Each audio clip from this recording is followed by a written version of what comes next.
नमस्कार। भू माफियाओं पर कार्रवाई को लेकर विजय सिन्हा जिस तरीके से उछल रहे हैं, या यूं कहें कि उप मुख्यमंत्री सम्राट चौधरी जिस तरीके के दावे कर रहे हैं, आज हम उनके एक दावे का सच से आपको रूबरू करा रहे हैं। जी हाँ, कि आज के तारीख में भी सीओ अंचल पदाधिकारी न खाता न बही, जो कहे वही सही, ये स्थिति है उसका। और सीओ किस स्तर पर लठेती का काम करता है, इसकी वानगी भी हम आपको दिखाएंगे। और कैसे पूरा प्रशासन भू माफिया के साथ खड़ा है, वो भी हम आपको दिखाएंगे। जरा इस व्यक्ति को गौर से देखिए। ये साधु जी जो हैं, इसको जरा गौर से देखिए। पीला वस्त्रधारी, ये मुजफ्फरपुर के ऐसे जमीन का मालिक होने का दावा करते हैं जिसकी कीमत आज के तारीख में मार्केट भाव में कम से कम 70 से 80 करोड़ रुपया होगा। कलमबाग चौक, अगर मुजफ्फरपुर का अगर कोई लोकेशन आपको समझ में आ रहा होगा तो कलमबाग चौक और एलएस कॉलेज के बीच लगभग 8-10 कट्ठा का ये जमीन का टुकड़ा है, कैंपस है, जो ये साधु जी कह रहे हैं कि मेरा है। और आज तक इस जमीन पर जिनका स्वामित्व है, वो 77 में वो जमीन खरीदे थे। उस जमीन पर मकान बना हुआ है। उस जमीन पर कभी डाक तार विभाग का क्षेत्रीय कार्यालय हुआ करता था। और 1990 में इन्हीं के कैंपस में एक छोटा सा मकान था। उसमें मैं भी जब एलएस कॉलेज में पढ़ता था तो मैं भी वहाँ रहता था। साधु जी को उस समय से अभी तक नहीं पता चला कि मेरा ज़मीन ये है और इस ज़मीन पर यहाँ घर बना हुआ है। आप समझ लीजिए, 90 और कहाँ आज है, आप सोच लीजिए। 90 में हम वहाँ थे। कल उन्हीं मकान मालिक का फ़ोन आया हमको कि संतोष जी ऐसे ऐसे बात। तो हम हैरान रह गए कि भाई चल क्या रहा है इस प्रदेश में। उस मुजफ्फरपुर में, जिस मुजफ्फरपुर को हम कह सकते हैं कि एक दौर में उत्तर बिहार का शैक्षणिक, सांस्कृतिक, आर्थिक गतिविधियों का केंद्र हुआ करता था 90 के दशक में भी। पढ़ाई, एलएस कॉलेज, एमडीडीएम कॉलेज, बहुत अच्छे कॉलेज, इंजीनियरिंग कॉलेज, देश स्तर पर उसकी पहचान थी। सांस्कृतिक रूप से चतुर्भुज स्थान को लोग जिस नज़रिए से देखते हो, लेकिन पूरे देश स्तर पर उसने एक अलग राग, एक अलग तवायफ की, एक अलग संस्कृति का के रूप में, एक अलग संगीत के तौर पर उसकी पहचान थी उस स्थान का। साहित्य और कविता और काव्य के क्षेत्र में तो कहने की ही जरूरत नहीं है। एक से एक महान विभूति वहाँ हुए। लेकिन अब वो जगह माफियाओं के हाथ में है। और माफिया इस कदर हावी है कि अगर दरभंगा, मुजफ्फरपुर शहर में कहीं भी आपका ज़मीन अगर 2-4-5 कट्ठा है, तो समझिए किसी भी दिन उस पर कोई न कोई इसी तरीके का साधु खड़ा हो जाएगा और कहेगा कि भाई ये मेरा ज़मीन है। और फिर पूरा प्रशासन इस तरीके के साधु के साथ खड़ा हो जाता है और फिर उसी साधु को कब्जा दिलाएगा। 1 सप्ताह के अंदर में साधु जी सारे ज़मीन बेच देंगे। भू माफिया पर्दे के पीछे से सारा खेल कर लेगा। मनियारी सीओ, जिसके खिलाफ 100 से अधिक शिकायत भूमि सुधार विभाग में है, लेकिन फिर भी ये जनाब बचा हुआ है। इसका दुस्साहस देखिए, मतलब इसको दुस्साहस कह सकते हैं। जो मतलब जो लैंडलॉर्ड है, उन्होंने जो मुझे कहा तो मैं तो हैरान हूँ कि ऐसा भी हो सकता है क्या। मुझे ये लगा कि हो सकता है कि यही हमसे कुछ आधा अर्ध सत्य बता रहे हैं, आधा सत्य बता रहे हैं, आधा जो इनके निगेटिव चीज़ है वो हमें नहीं बता रहे हैं। लेकिन जब हम अधिकारियों से बात किए, मुजफ्फरपुर के अधिकारियों से जब हमारी बात हुई, पत्रकार मित्रों से बात हुई, तो पता चला कि इस तरीके का तो धंधा चल रहा है पूरे मुजफ्फरपुर शहर में। 2 साल पहले भारत जलपान पे ये लोग कब्जा कर दिया। एगो शाही की हत्या करके पूरा मछली बाजार पर कब्जा कर दिया। मतलब जहाँ देखिए, जहाँ जमीन है वहाँ ये लोग कब्जा करने का खेल खेलता है। एगो दिनेश बाबू हैं, उनके यहाँ न्याय आपको नहीं मिलेगा। हम मानते थे कि भाई पूरा परिवार राजनीतिक रूप से सक्रिय हैं तो उनके यहाँ न्याय मिलता होगा, लेकिन नहीं, वहाँ न्याय नहीं। वहाँ अगर जाइएगा तो आपकी कीमत बोली लगाई जाएगी। खैर सवाल वो नहीं है कि क्या है नहीं है। कभी रघुनाथ पांडे का भी दौर हुआ करता था मुजफ्फरपुर में, वो भी दौर वही था जो दौर आज दिनेश बाबू का दौर है, कुछ बदला नहीं है।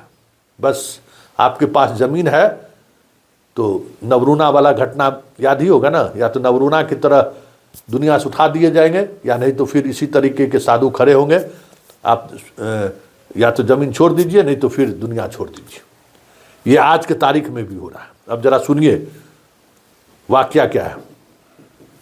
ये कलमबाग चौक से थोड़ी एलएस कॉलेज की तरफ बढ़िएगा तो एक ज़मीन है जहाँ पहले कभी पोस्टल डिपार्टमेंट का क्षेत्रीय कार्यालय मुजफ्फरपुर जोन का, जनरली जिस समय में हम 90 में यहाँ रहते थे तो इंडियन पोस्टल सर्विस के यूपीएससी से जो अधिकारी चयनित होती थी वो बैठते थे। उस समय में कोई साउथ इंडियन था, आंध्रा का, हमसे बातचीत होती थी कभी कभी, छोटा सा बेबी उनको था। तो और उसी कैंपस में एक फ्लैट था जिसमें हम रहते थे।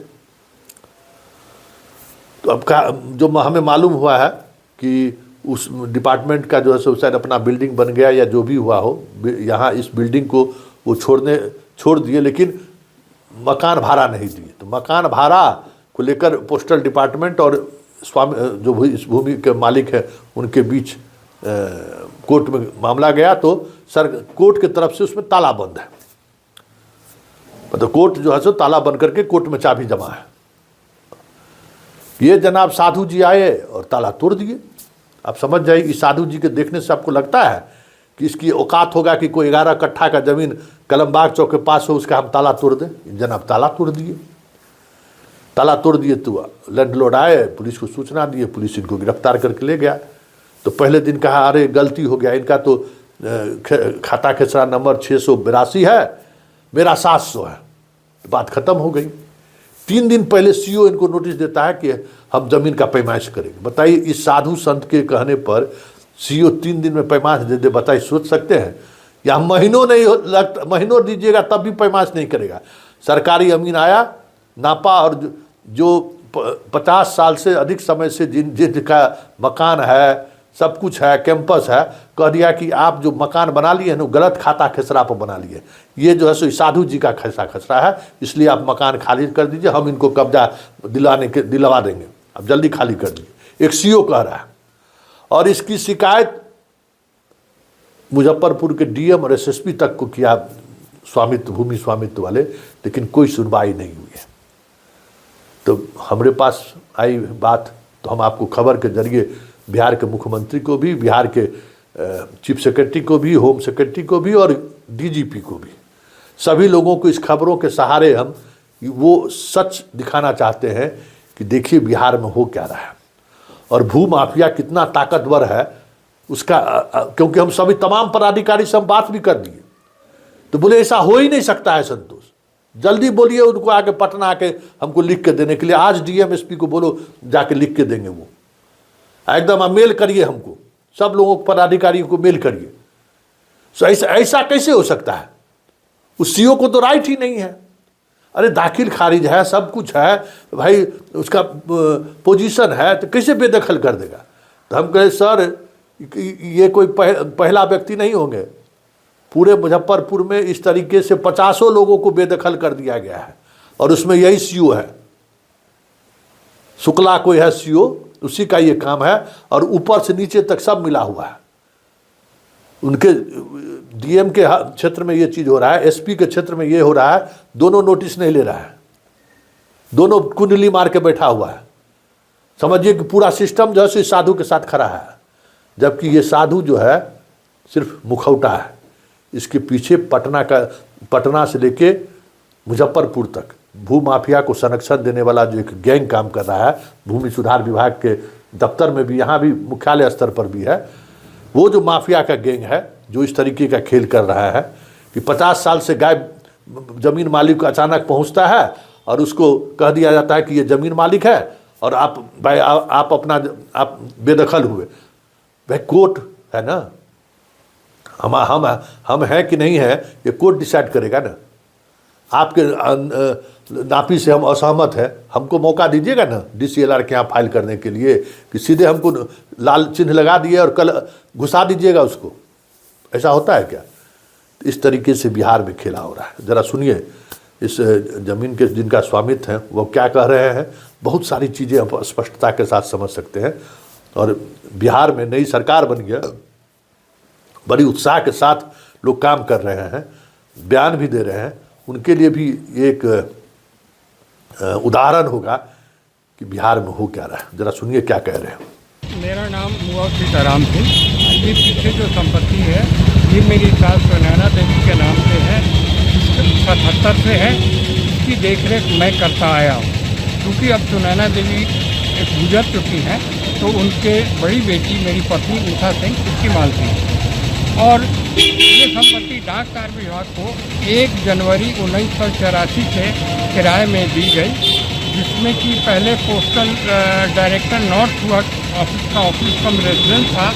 बाद में ये पीएमजी नॉर्थ का ऑफिस कम रेजिडेंस हो गया, जिसमें किरायादार और मकान मालिक के बीच में किराए के भुगतान और तय करने के संबंध में कुछ कोर्ट केस हो गया, जिसमें कि अभी तक किराया का न तो अप्रूवल आया है न मेरा भुगतान हुआ।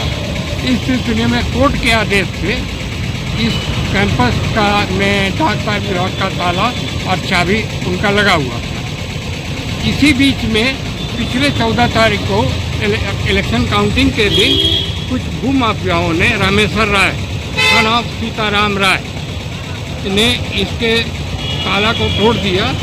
तो मैं पुलिस लेके आया, उन लोगों को पुलिस ने पकड़ा। फिर उसके बाद हम लोग थाना लौट गए। हमने भी अपना कागज़ जमा किया, दूसरे पक्ष ने भी अपना दरखास्त दिया। तो वो अपना प्लॉट नंबर 700 खोज रहे हैं और मेरा प्लॉट सर्वे प्लॉट नंबर 689 है। 689 से 700 को कुछ लेना देना नहीं। 689 सर्वे प्लॉट नंबर के पूरब में 700 प्लॉट है, जिसकी बाउंड्री हमारे पूरब मिलन होटल से लेके बहुत आगे तक जाता है। आज उसके बाद थाना में केस होने के बाद हमको 3 दिन पहले नोटिस मिला। 14 तारीख के बाद मैंने उस घटना का जानकारी डीएम को, एसएसपी को, सिटी एसपी को, डीएसपी साहब को और थाना को दे दिया। इसके अलावा फिर उसके बाद हमने 17 तारीख को सप्लीमेंट्री पिटीशन भी दिया। 3-4 दिन पहले मुझे नोटिस मिला अमीन से ब्लॉक के द्वारा नापी का। मैंने उस पर अपना ऑब्जेक्शन सीओ को, डीएम को और सब जगह मेल से भी भेज दिया और रिसीव भी करा दिया। लेकिन इसके बाद आज नापी का डेट था 12 तारीख को। अमीन आए, उन्होंने कोई नापी नहीं किया। झगड़ा झंझट करते हुए मेरी संपत्ति 689 सर्वे प्लॉट नंबर को 700 का अंश घोषित कर दिया, जो कि पूरी तरह गलत है बगैर नापी के। 700 प्लॉट नंबर में 56 घर हैं संख्या के, उसमें से किसी को नोटिस नहीं किया गया बगैर उनको नोटिस किए हुए, बल्कि और हमारे 689 नंबर को उन्होंने गैप कर दिया। नक्शे को झूठा बना, जो सर्वे का नक्शा है उसको उन्होंने झूठा बना दिया। इस संबंध में सारा रिपोर्ट मैं सब जगह दे चुका हूँ। अब ये भूमाफिया है, मुझे से जान से मारने की भी धमकी दे रहे हैं। मेरे जान माल जमीन समूह पर खतरा। क्या परिचय हुआ? क्या मेरा नाम भूमाफिया का? आपका क्या परिचय हुआ? मेरा नाम हुआ सीताराम सिंह, सराफ स्वर्गीय श्री जानकी प्रसाद सिंह, मुजफ्फरपुर, नया टोला मुजफ्फरपुर। क्या चाहते हैं आप? हम चाहते हैं न्याय मिले। नापी 700 का होना है, हमारा प्लॉट कहाँ से आ गया? 689 और 700 में 11 प्लॉट का अंतर है। नक्शा झूठ नहीं बोलता है, नक्शा साफ कहता है कि 689 अलग है और 700 अलग है। उसको खोजना है 700 में खोजे। 689 को कैसे डिक्लेयर किया? इसमें ब्लॉक सीओ, ब्लॉक अमीन, सीओ और थाना तीनों की मिली भगती है। तीनों के मिले तीनों की मिली भगती है। चलिए।